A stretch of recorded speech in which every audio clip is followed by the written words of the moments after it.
ঘুষ লেনদেন ও দলীয় বিবেচনার অজুহাতে ২০০৭ সালে বাতিল করা হয় ৭৫৭ জন এসআই ও সার্জেন্টের নিয়োগ। সরকারি নিয়মের তোয়াক্কা না করেই শুধুমাত্র একটি সাদা কাগজে তৎকালীন আইজিপি নূর মোহাম্মদ ও বেনজিরের স্বাক্ষরিত প্রজ্ঞাপনে নষ্ট হয় নিয়োগপ্রাপ্তদের পুলিশ হওয়ার স্বপ্ন। ১৭ বছর পর আবারও নিয়োগ বাতিলের আদেশ প্রত্যাহার ও চাকরিতে পুনর্বহালের আবেদন করেছে ৩৩০ জন। আবেদন যাচাই বাছাই করে স্বরাষ্ট্রসহ সকল মন্ত্রণালয়ের সুপারিশের পর বিশেষ বিবেচনার জন্য তা প্রেরণ করা হয় প্রধান উপদেষ্টার কার্যালয়ে। সুপারিশের পরও এখনো ফাইল আটকে থাকায় শঙ্কায় চাকরি প্রত্যাশীরা। আমরা চূড়ান্তভাবে নির্বাচিত ৭৫৭ জন এসআই এবং সার্জেন্ট। আমরা ট্রেনিংয়ের অপেক্ষায় থাকি। এরপরে 111 সরকার আসার পর হঠাৎ আমরা জানতে পারি যে আমাদের নিয়োগ প্রক্রিয়াটি স্থগিত করা হয়েছে। তদন্ত টিম দীর্ঘ পরীক্ষা নিরীক্ষা করে দেখলো যে বিগত আমলের যে বাতিল এটা অবৈধ ছিল। আমি পারিবারিকভাবে অর্থনৈতিকভাবে এত বিধ্বস্ত, আমার পাঠাও ছেলে জীবিকা নির্বাহ করতে হচ্ছে।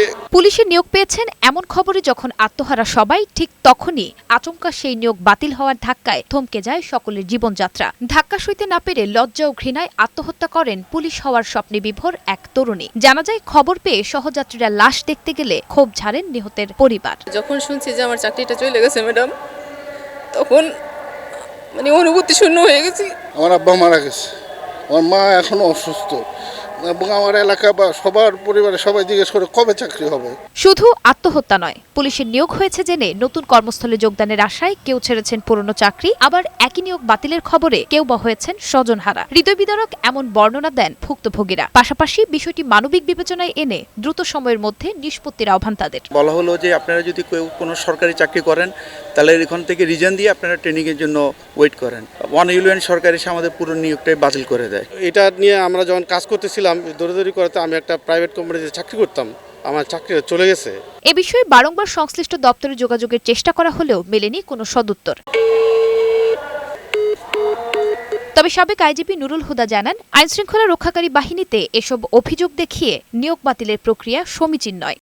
এর আগে ১৯৯১ সালে নিয়োগ বাতিল হওয়া এসআইদের ১৯৯৭ সালে বিশেষ প্রক্রিয়ায় চাকরিতে পুনর্বহালের দৃষ্টান্ত রয়েছে। মানবিক বিবেচনায় এক্ষেত্রে আবারও এ দৃষ্টান্তের পুনরাবৃত্তি ঘটবে এমন প্রত্যাশা ভুক্তভোগীদের। নুসরাত শারমিন, বৈশাখী সংবাদ, ঢাকা।